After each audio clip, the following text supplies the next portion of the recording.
ہم اپنی عقل سے اپنے مسئلے حل نہیں کر سکتے، اپنی ذہانت چالاکیوں سے اپنے مسئلے حل نہیں کر سکتے، مال سے مسئلے حل نہیں ہوتے، چیزوں سے مسئلے حل نہیں ہوتے، حکومتوں سے کام نہیں بنا کرتے۔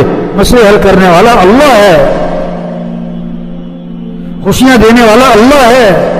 اپنا معاملہ اللہ سے ٹھیک کرو، اللہ ہمارے مسئلے حل کرے گا۔ اور اللہ نے مسائل کے حل کے لیے اعمال دیے ہیں۔ نماز مسئلوں کا حل ہے، قرآن مسئلوں کا حل ہے، دعا مسئلوں کا حل ہے، مسجد مسئلوں کا حل ہے، ذکر مسئلوں کا حل ہے، حیا مسئلوں کا حل ہے، حضرت محمد صلی اللہ علیہ وسلم کی اتباع یہ مسئلوں کا حل ہے۔ یہ جتنی پریشانیاں ہیں، جتنے بھی مسائل ہیں، اس کی وجہ کیا ہے؟ ڈاکٹر صاحب علاج بعد میں کرتے ہیں، تشخیص پہلے کرتے ہیں۔ بغیر تشخیص کے علاج ہوگا نا تو بیماری اور خراب ہو جائے گی۔ پہلے مرض کا سبب تو سمجھو، مرض ہے کیا؟ اللہ قرآن میں فرما رہے ہیں یہ جو پریشانیاں ہیں، یہ جو مصیبتیں ہیں، یہ جو مسائل ہیں، اس کی وجہ کیا ہے؟ ما اصابکم من مصیبت فبما کسبت ایدیکم، جو بھی تم پر مصیبت آتی ہے وہ تمہارے گناہوں کی وجہ سے آتی ہے۔ کہیں اللہ نے یہ نہیں فرمایا کہ مال کی کمی سے پریشانیاں آتی ہیں، چیزوں کی کمی سے پریشانیاں آتی ہیں۔ پریشانیاں کیوں آتی ہیں؟ اللہ کی نافرمانی کی وجہ سے، گناہوں کی وجہ سے۔ اب ان کا حل کیا ہے؟ توبہ ہے، اللہ کی طرف رجوع ہے۔ مال کی کثرت مسئلوں کا حل نہیں ہے، چیزوں کی کثرت مسئلوں کا حل نہیں ہے، کارخانوں کی کثرت مسئلوں کا حل نہیں ہے، حکومتوں کا بدلنا مسئلوں کا حل نہیں ہے۔ مسئلوں کا حل اللہ کی طرف رجوع ہے، مسئلوں کا حل توبہ ہے، مسئلوں کا حل استغفار ہے، مسئلوں کا حل نماز ہے، مسئلوں کا حل اللہ کے سامنے گڑ گڑانا ہے۔ یہ وبا آئی ہے نا، یہ کس لیے آئی ہے؟ اللہ چاہتے ہیں بندہ میری طرف رجوع کرے، توبہ کرے، اپنی غفلت کو دور کرے۔ یہ نمازوں میں غفلت، یہ مسجد سے غفلت، یہ قرآن سے غفلت، یہ ذکر سے غفلت، یہ دعاؤں سے غفلت، یہ اعمال سے غفلت، یہ آخرت سے غفلت، یہ قبر قیامت سے غفلت، جنت اور جہنم سے غفلت۔ اللہ اس غفلت کو دور کرنا چاہتے ہیں، اس لیے اللہ بندوں پر آزمائش لاتے ہیں، پریشانی لاتے ہیں تاکہ رجوع کرے۔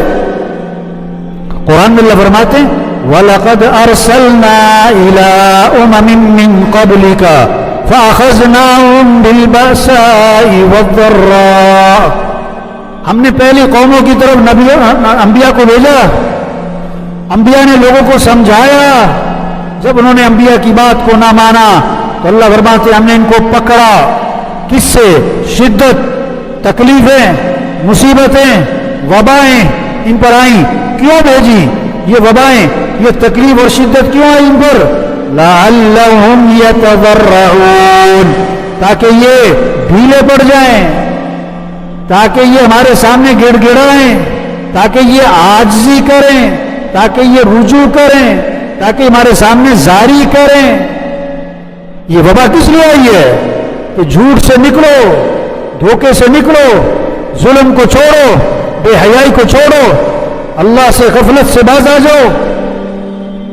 فلولا اذ جاءهم بأسنا تضرعوا، اللہ فرما رہے ہیں جب ان پر ہمارا عذاب آیا، ہماری طرف سے سختی آئی، انہوں نے ہماری طرف رجوع کیوں نہیں کیا؟ یہ ہمارے سامنے گڑ گڑائے کیوں نہیں؟ ہمارے سامنے تضرع زاری کیوں نہیں کی انہوں نے؟ اس وبا کا تقاضا تھا تضرع زاری، ڈھیلے پڑ جائیں، اللہ کے سامنے رجوع کریں، غفلت سے نکلیں، عمل کی طرف بھاگیں۔ اب آگے اللہ وجہ بتاتے ہیں کہ یہ شدت اور تکلیف کے باوجود بھی رجوع کیوں نہیں کر رہے؟ وَلَكِنْ قَسَتْ قُلُوبُهُمْ وَزَيَّنَ لَهُمُ الشَّيْطَانُ مَا كَانُوا يَعْمَلُونَ۔ دو وجہ بتائیں، ان کے دل سخت ہو گئے، ان کے دل کیا ہو گئے؟ سخت زمین پر بیج ڈالو، بیج ضائع ہو جاتا ہے، نرم زمین پر بیج ڈالو ہاں تو اس سے پودا نکلتا ہے، سخت زمین فرش پہ پانی ڈالو، پانی بہہ جاتا ہے، نرم زمین پہ پانی ڈالو، پانی وہ جذب کرتی ہے، دل سخت ہوتا ہے پھر اس پر اثر نہیں ہوتا۔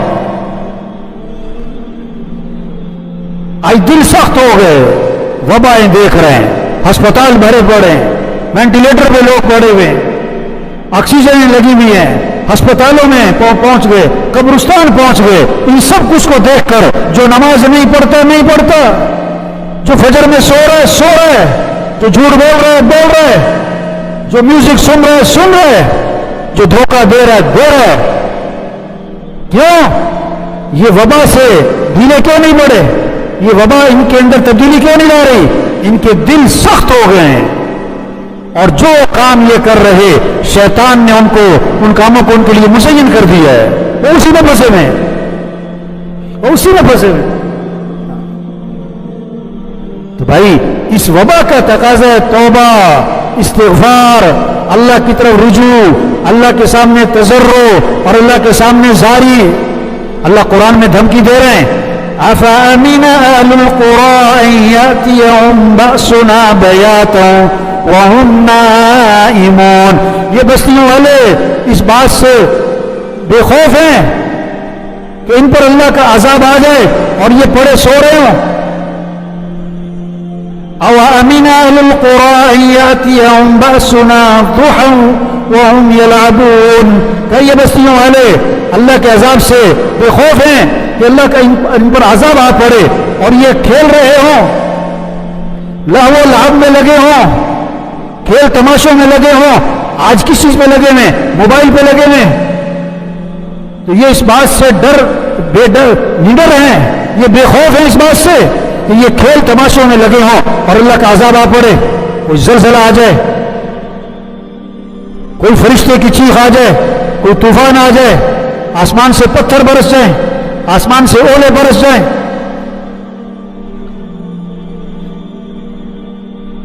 افامنوا مکر اللہ، کیا یہ اللہ کی پکڑ سے، یہ اللہ کے داؤ سے، یہ اللہ کی تدبیر سے مطمئن ہے؟ فلا یأمن مکر اللہ الا القوم الخاسرون۔ اللہ کی پکڑ سے مطمئن نہیں ہوتے مگر وہ لوگ جو خسارے والے ہیں۔ اذانیں ہو رہی ہیں، سو رہے ہیں، فجر کی اذان ہو گئی، نماز ہو گئی، سو رہے ہیں، زور کی اذان ہو گئی، نماز ہو گئی، یہ دکان بیٹھے ہیں، گاڑیوں میں میوزک چل رہے ہیں، شادیوں پہ فنکشنوں پہ ڈانس ہو رہے ہیں۔ یہ اللہ کی تدبیر سے مطمئن ہے کہ اللہ کی پکڑ آ جائے۔ ان کو بات سمجھ میں نہیں آ رہی۔ اللہ باتیں دیکھو، پہلی قوموں کو ہم نے ان کے ساتھ کیا کیا ہے۔ جہنمیوں کا ایک وصف اللہ نے قرآن میں بتایا ہے۔ جہنمی کون ہوتے ہیں؟ ان کی کیا حرکتیں ہوتی ہیں؟ لَهُمْ قُلُوبٌ لَا يَفْقَهُونَ بِهَا وَلَهُمْ أَعْيُنٌ لَا يُبْصِرُونَ بِهَا وَلَهُمْ آذَانٌ لَا يَسْمَعُونَ بِهَا أُولَئِكَ كَالْأَنْعَامِ بَلْ هُمْ أَضَلُّ أُولَئِكَ هُمُ الْغَافِلُونَ۔ یہ جہنمیوں کا وصف اللہ بتا رہے قرآن میں۔ وہ کون ہے؟ ان کے دل ہیں، دل پر سمجھ کوئی نہیں، سمجھتے کوئی نہیں۔ دنیا کی بڑی سمجھ، پیسے کی بڑی سمجھ، کاروبار کی بڑی سمجھ، دین کی کوئی سمجھ نہیں، آخرت کی کوئی سمجھ نہیں، اعمال کی کوئی سمجھ نہیں۔ یعلمون ظاہرا من الحیات الدنیا وهم عن الآخرة هم غافلون۔ دنیا کا بڑا علم ہے، دنیا کی بڑی سمجھ ہے اور آخرت سے غافل ہیں، یہ جہنمی ہے۔ دوسری بات بتائی، وَلَهُمْ أَعْيُنٌ لَا يُبْصِرُونَ بِهَا۔ ان کی آنکھیں تو ہیں پر دیکھتے نہیں۔ کیا مطلب؟ عبرت حاصل نہیں کرتے، جنازے دیکھ رہے ہیں، فجر عشاء میں جنازہ پڑھ رہے ہیں، فجر میں پڑھے سو رہے ہیں، عبرت نہیں حاصل کی۔ ہسپتال بھرے دیکھ رہے ہیں اور پھر ایسے ہو جاتے ہیں جیسے کچھ نہیں ہونا ہمیں۔ روز جنازے، روز اعلانات، روز حادثات دیکھ رہے ہیں، عبرت حاصل نہیں کر رہے، استدلال نہیں کر رہے کہ یہ کیا ہو رہا ہے۔ آسمان کو دیکھ رہے ہیں، اللہ کو نہیں پہچان رہے،